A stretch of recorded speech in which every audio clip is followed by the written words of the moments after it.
สวัสดีค่ะต้องขอบคุณคณะกรรมการตลาดหลักทรัพย์และผู้บริหารตลาดหลักทรัพย์ทีโซแล้วก็ Change Fusion ที่ให้โอกาสดิฉันมาพูดในวันนี้จริงๆก็ไม่ได้เป็นผู้เชี่ยวชาญทางด้านนี้นะคะแต่ว่าเป็นส่วนหนึ่งของทีมที่กำลังดำเนินการเขียนการวิจัยเกี่ยวกับ Social Investing ใน Southeast Asia เป็นทีมงานจากเรียน Center for Social Innovation ซึ่งเป็นส่วนหนึ่งของมหาวิทยาลัยที่สิงคโปร์ชื่อ Singapore Management University ได้รับการสนับสนุนจาก Rockefeller Foundation ค่ะแล้วต้องขอบคุณพนักงาน Change Fusion โดยเฉพาะคุณจิตพงษ์ด้วยที่มีได้ให้ความช่วยเหลือในการนำการจดโน้ตของดิฉันไปเป็น Presentation ที่สวยงามในวันนี้ค่ะเดี๋ยวขอเรียนถามนิดนึงนะคะวันนี้ว่าในผู้ฟังที่มาฟังวันนี้นี่มีผู้แทนจากบริษัทจดทะเบียนหรือตลาดหลักทรัพย์สักกี่ท่านคะขอดูนิดนึงคะยกมือได้ไหมคะโอเคค่ะเพราะวันนี้ที่หัวข้อที่ตั้งไว้เนี่ยก็คือ Thailand Social Investment Overview แต่อยากจะพูดถึงบทบาทเพิ่มเติมที่บริษัทในตลาดหลักทรัพย์หรือบริษัททั่วไปได้สามารถมีในนวัตกรรมใหม่ของ Social Investment ในเมืองไทยแล้วต้องขออนุญาตอีกอย่างก็คือขอพูดเป็นภาษาอังกฤษเพราะมันเป็นหลายปีมากแล้วที่ดิฉันได้พูด บนเวทีในภาษาไทย1และอันที่2เนี่ย research ที่ทำเนี่ยออกมาเป็นภาษาอังกฤษทั้งหมดเลยศัพท์ต่างๆเนี่ยถ้าจะต้องมาทับศัพท์และแปลนี่คงลำบากพอสมควรสำหรับทั้งผู้พูดคนพูดและผู้ฟังด้วยค่ะ So I'm going to switch to English now, which is easier for all of us, I think, most of us. All right. So ท่านประธานกรรมการได้เอ่ยถึง social investment อันนี้ขอให้ broad overview ของ social investment. Social investment in recent years, when people refer to social investment, they tend to refer to one aspect of that, which is impact investing in social enterprises. Globally, social investment is a broader term that's used to refer to lots of different types of investment for social impact. I put probably the three most common types here. The chairman of the stock exchange referred to socially responsible investment, which is investment according to certain criteria, which may be ESG criteria, the Dow Jones Sustainability Index criteria, whatever criteria the investor chooses to use. Today we're not going to focus on that, though as he mentioned, the good news is Thailand will have its first SRI fund soon to be managed by BBL Asset Management. But today we're going to focus on the two types of social investment on the left-hand side of the slide, venture philanthropy and impact investment. And though there's some overlap between the two, the main difference is probably that venture philanthropy, as said by its name, seeks as its primary goal to have a social impact. And in the past, it's worked primarily with non-profit organizations. So today, it's expanded scope to include social enterprises. And it uses a combination of grants and loans, and sometimes also equity to do that. Impact investing, a trend that's caught on with quite a lot of popularity in Asia, is investment for both social and financial return. Depending on the investor, the priority of social or financial may vary, but usually the return expectation is dual. In terms of the types of vehicles for social investment, and this is a diagram. The two diagrams, the one before and this one, have been adapted from diagrams produced by EVPA, the European Venture Philanthropy Association, and the Asian Venture Philanthropy Network. So I thank Andrew and his organization for these diagrams. But just to emphasize, nonprofit organizations can also be a target for social investment.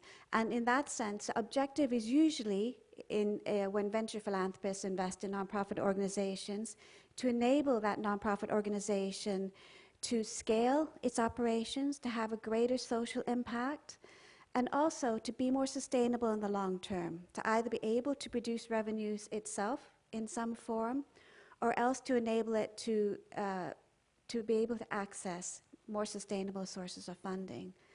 Social enterprises, I think, is a concept that may be more familiar to you because it's been quite popular recently in Thailand, but they're usually organizations set up for a social purpose, but uses a business model or techniques to achieve some of its goals and to be sustainable in the longer term.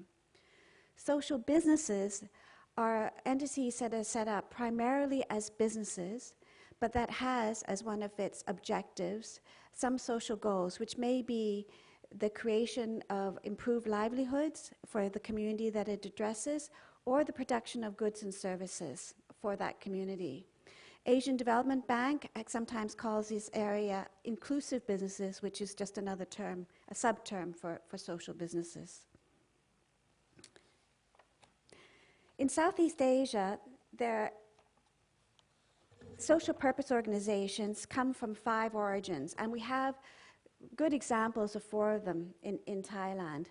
Nonprofit organizations that have transitioned to revenue-earning entities include Ma Fa Luang Doi Tung, PDA, Population Development Association,ของคุณมีชัย Wirawaitaya, has been an international leader in advocating that nonprofit organizations earn their own revenues to be more sustainable for many years. Another major source of investable social purpose organizations, of which there are many in Thailand, is community entrepreneurs. These organizations arise usually out of communities led by a strong community leader who build businesses out of the activities of their community. And today you'll meet two examples of those leaders in the Grassroots Innovation Network and Musa. I think they're coming in to speak later to you about this. A third type of social purpose organization is, and in Thailand, this has been a phenomena that's been noticeable in recent years, is companies creating and incubating social enterprises within their organizations. And these include premier groups Bankan, the central groups ABLE, and I'll talk a little bit more about these later, and Science Cement groups work with community organizations. And 2 other types of social organizations that have become much more prevalent in recent years are those created by what we call Gen X, or New Generation Social Entrepreneurs, and that includes Kun Sunit of Change Fusion, Open Dream, Achieve, and Local Alike. I think 3 of these organizations you'll meet again later today. The last or 5th type of social purpose organization that has not been as widely seen in Thailand, but is growing in frequency in places such as India, Philippines, and a little bit in Indonesia, are social businesses that are set up by experienced businessmen who have made a career change from mainstream business to setting up a social business.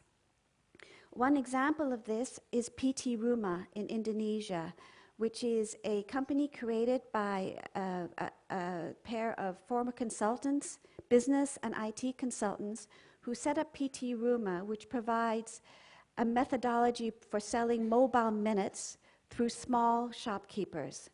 And it has added financial services onto the array of services it provides to lower income communities through small shopkeepers.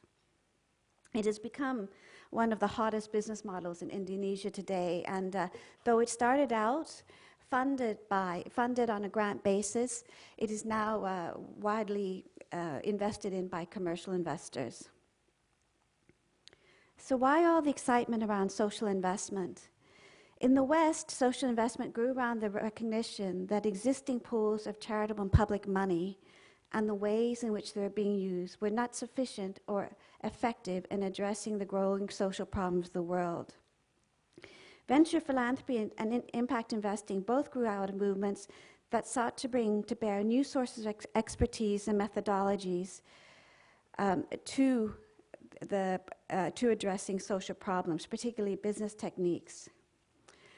But this type of investment requires engagement beyond just money, particularly at this early stage of evolution in the countries in Asia. In investment terms, it's more venture capital than portfolio investment and more strategic than passive. At Lynn Center, we subtitled our paper From Charity to Change to reflect the need that social change requires more than just money. It requires the investment of other forms of capital as well to address the large and growing social problems in Southeast Asia. To understand the other types of capital that are needed, we found the framework developed by Anthony Bug-Levine over at the Nonprofit Finance Fund in the US a helpful framework. From this work, Anthony Bug-Levine calls this a complete capital framework, which he calls an integrated approach to addressing social solutions. And we've adapted the framework with reference to Southeast Asia and to Thailand. Just quickly go through. Financial capital. When people think of social investment, they think primarily of money. And of course, this is important. In the US and Europe, sources of social investment have come out of high net worth individuals and families, and particularly in the areas of venture philanthropy, they've come out of new pockets of wealth. Silicon Valley in the US and the private equity industry in Europe. Pioneering foundations have joined these new pools of money, and they've been the stimulus for activity for venture philanthropy. Impact investing's ultimate goal, of course, is to attract the mainstream money from institutional investors, which could be in the trillions of dollars, to invest in socially impactful organizations. In what I prefer to call new markets rather than emerging markets, development finance institutions such as IFC, KfW, and development banks have also been sources of funds, as have businesses and high net worth families. In Thailand, though there's been a lot of talk of social investment, the amount actually invested has been relatively very small, and almost all of it has been on a bilateral basis. That is, individuals and companies have invested in mostly startup operations to create organizations that address social problems. Change Fusion and Banpu are probably the only two organizations that have systematic programs for investing in social enterprises. However, we believe that the potential pool of financial capital for Thailand is huge. Thailand is a country that is known for Gan Tham Bun Tham Than. We're a very charitable country. The various estimates for the amount of tax-deductible donations from individuals have varied, but I've seen estimates of as much as 30 to 50 billion baht a year. That's large. That is one potential source that, if only a fraction of that could be diverted for social investment, represents a very substantial pool of money. CSR budgets, for those of you who control them in this room. I think the SCT allows 2% of profits to be deducted for CSR purposes. Based on last year's corporate profits, that would amount to about 15 billion baht annually, another large potential pool of funds. Another new pool of funds are those of what we would call, has been called in other countries, mandatory CSR. In Thailand, and I'm hoping I get this right, พระราชบัญญัติส่งเสริมและพัฒนาคนพิการ Yes, มาตรการ 33 ถึง 35 is expected to create about 3 billion baht in funds annually that companies can use to develop programs for disabled people. So we believe that there are significant potential sources of pools for social investment.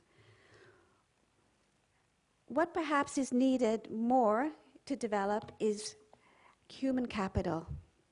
As mentioned previously, for social investment to really be effective in addressing Thailand's social problems, we need investment of effort and engagement.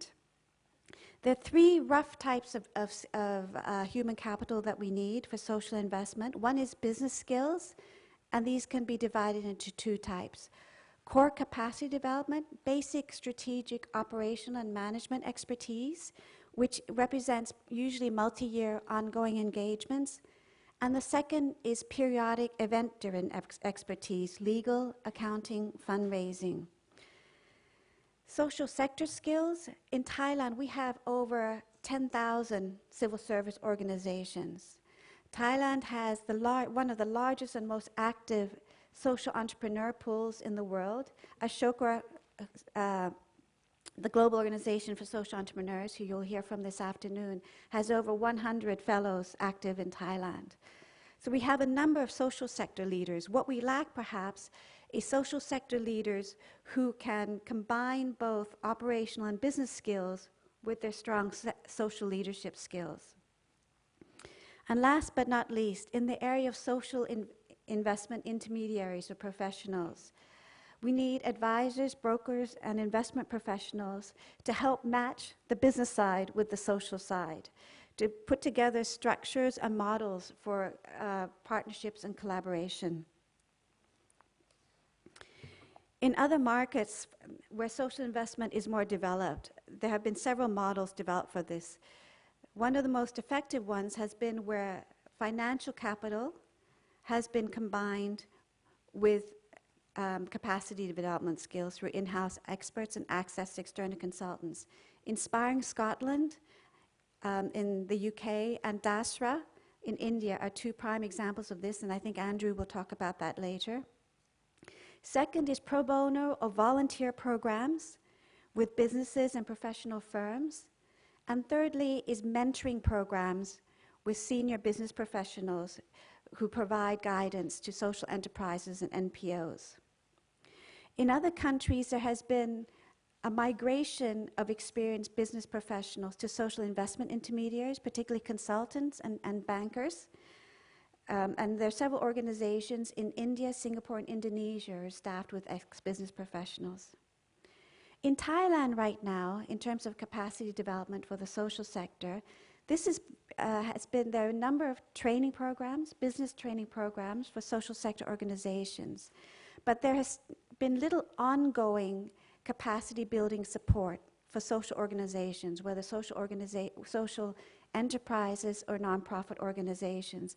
What has existed is usually on a case-by-case, ad hoc basis, on a year-by-year basis, usually from company professionals involved in company CSR projects. Social investment intermediaries are very, very active, such as Change Fusion, who's accomplished an amazing number of things, are staffed primarily from people from the social sector and probably could use some help and support from the business sector in developing certain areas.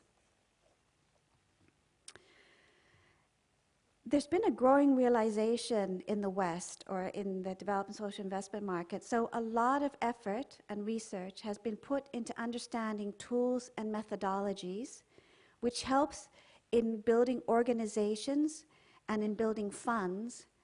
Probably less research and effort has been put into understanding the underlying social problem and really trying to develop effective ways of approaching them. In Europe, US, and India, there has been a move towards thematic research, or what they call, in some cases, base research, which provides the basis for both investment and capacity development. The research focused on a specific social problem. Dasra has done research on street children, on developing the potential for girls in India, and then has identified effective solutions and solution providers, which are then funded by the organization. In Thailand, a similar development has taken place. There's been a lot of research and discussion of CSR, of social enterprise models, but not that much research done on the underlying social problems that they seek to address. And what research has taken place has been quite academic rather than action-oriented. One glaring area where there has been relatively little research done is on traditional philanthropy. Very little current research has been done on what traditional philanthropists, high net worth individuals and families are doing in the field of philanthropy. And given that this is such a large potential pool of money, some research would be worthwhile in understanding how it's distributed today. Social capital. In other markets, there has been a move to pooled funds, which can be pools of funds among investment professionals, among philanthropists, or partnerships across sectors. Public-private partnerships are becoming increasingly popular. There is a growing understanding of the need for multi-pronged interventions, that is, interventions on a lot of different fronts to effectively address social problems. There are a number of industry associations and conveners that have been set up so that practitioners in this area can discuss failures and successes.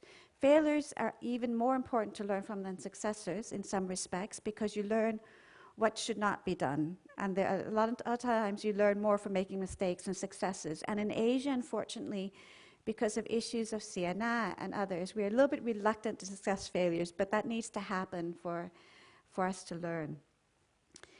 Thailand, what is striking when you look at the field is that apart from informal networks, particularly in this new generation of social enterprise and social investment professionals, Change Fusion, TISO, Ashoka, TYPN, there's relatively little discussion or formal convening groups where people can share learnings.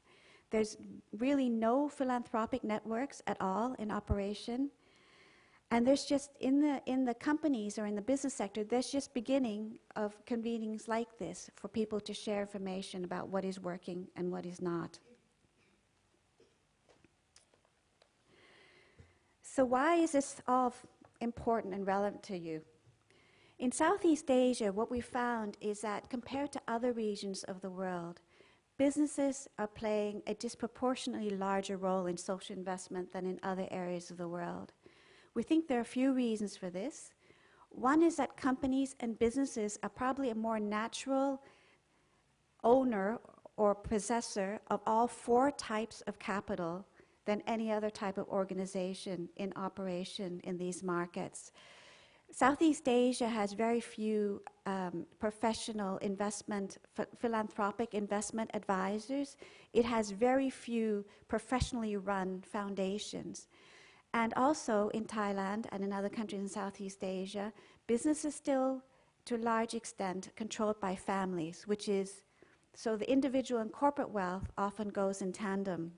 And so companies become the vehicle through which many families exercise their philanthropy. Because then they not only have access to the money, but they also have access to the resources that the corporate offers in executing their strategies. So the potential role of companies, potential leader in pooled funds, we mentioned CSR budgets and Matrakan 33-35, human capital, clearly in an area that is using business techniques. Corporates have the business skills necessary to build and expand social organizations. Intellectual capital, corporates know what it takes to build a business, to build industry, to build markets. They have a specific sector knowledge and market access that can be very useful to social purpose organizations.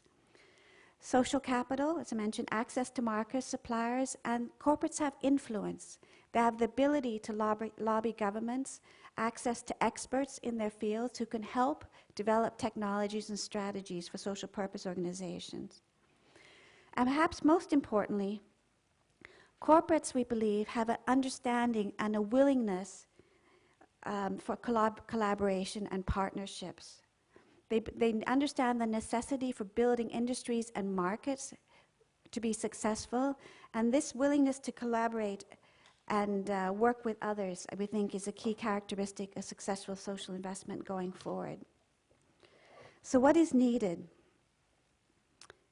First of all, a shift in mentality, perhaps, and thinking. From traditional charity and CSR to venture philanthropy and social investing. From individual acts of good done for their own sake to acts of intent, and the intent being to address and solve social problems, which will require more commitment and engagement than just money. So the move from just considering financial capital to complete capital, incorporating human capital, intellectual capital, and social capital. For capacity building, models for building human capital partnerships between the business sector and the social sector. And last but not least, the willingness to move from individual to collaborative action if you're really going to address social problems at scale. I have a few case studies, if we have enough time. Do I have a few more minutes here? From other countries. I've mentioned India already. India has developed very, very strong financial intermediaries. Dasra is a giving circle, has developed giving circles where 10 to 12 high net worth individuals and families commit a fixed amount of money each year to address a social problem. Background research on the social problem is commissioned, and a selection of best practice organizations in that field are brought in. The research and these organizations are presented to the individuals, and the group as a whole chooses which organization to support. 25% of the funds are set aside by DASRA for capacity building support over 2 years. Venture philanthropy practiced by Central Square is focused squarely on education.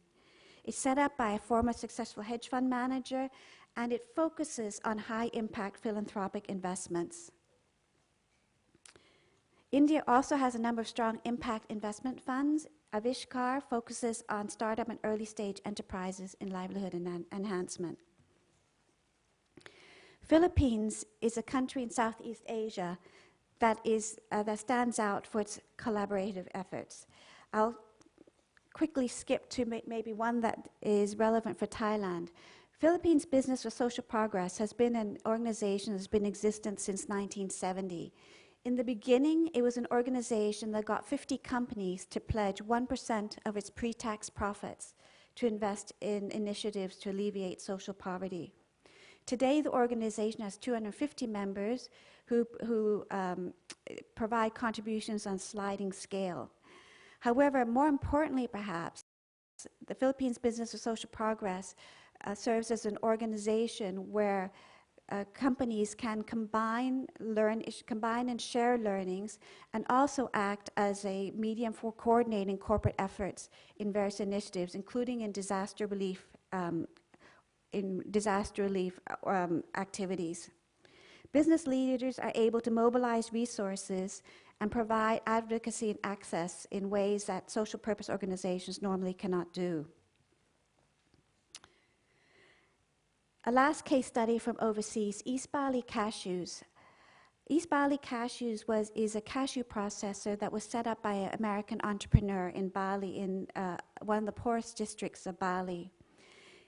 It was funded initially by family and friends, but when it sought to grow its operations, East Bali Cashews contacted IIX, which is an impact investment exchange in Singapore, who introduced them to KKR, which is a global private equity firm. KKR sent 3 private equity professionals to study EBC in Bali. These professionals produced a business plan, and marketing materials and financial projections, and also created a specific structured finance for East Bali Cashews. This resulted in East Bali Cashews raising $900,000 of funds from strategic and financial investors. The structured financing enabled it to meet multi-year financing needs, and EBC now employs 180 people and provides health and preschool care for its employees. There are a number of leading examples in Thailand as well, and I'll just touch briefly on some of them. SCG focuses on the building capacity of communities in a sustainable way through multi-year engagement with communities. In one community, they started out in building check dams, moved on to water conservation policies and facilities, and most recently, it helped them establish a community-owned operated electricity generating operation, which SCG holds 59% of. In Northeast Thailand, SCG worked with National Science and Technology Development Agency to develop new techniques for farming in areas of soil with high salinity, developing higher rice yields and alternative crops for that type of farmland. It now has built a school for sharing that knowledge and learning in the region. Central Group is an example of an organization that has worked with Matrakan 33-35 and also with organizations working with disabled people to develop a series of organizations that work with disabled people using the funds that would have been paid under Regulations 33 to 35. These include a repair and call center staffed by disabled people, and ABLE, which is a social enterprise set up to train intellectually disabled youth in the screening of T-shirts and other types of products. Central has also trained the parents of these youth to market, administer, and run the operation on their own, and it's hoped that the center can be handed over to the community in the future. Last but not least, Premier Group, which has as its theme the convening of different groups to address social problems. Some of you may have been to Pankan shops, which collects secondhand goods from individuals and from corporates and sells them in their stores to provide scholarships for children. Premier is now expanding the program and helping other social purpose organizations adopt the model. Premier Group also funds the Kon Thai Foundation, which has conducted a number of market surveys and current issues in society. Aside from being a thought leader on the subject, Kon Thai Foundation has also organized a number of physical convenings of social purpose organizations to help them seek volunteers and attract donors. So these are some of the examples from around the region in Thailand of social investment in action. And I think I've now run out of time, but if I have any questions, I'll be around this morning to answer them. Thank you. ขอบคุณคุณวัฒนันมากค่ะ Thank you very much for คุณวัฒนันค่ะสำหรับ presentation ในวันนี้นะคะสามารถหาดาวน์โหลดได้จาก www.csri.or.th นะคะซึ่งเป็นเว็บเดียวกับที่เราใช้ลงทะเบียนนะคะ This presentation today you can download via www.csri.or.th which is the same register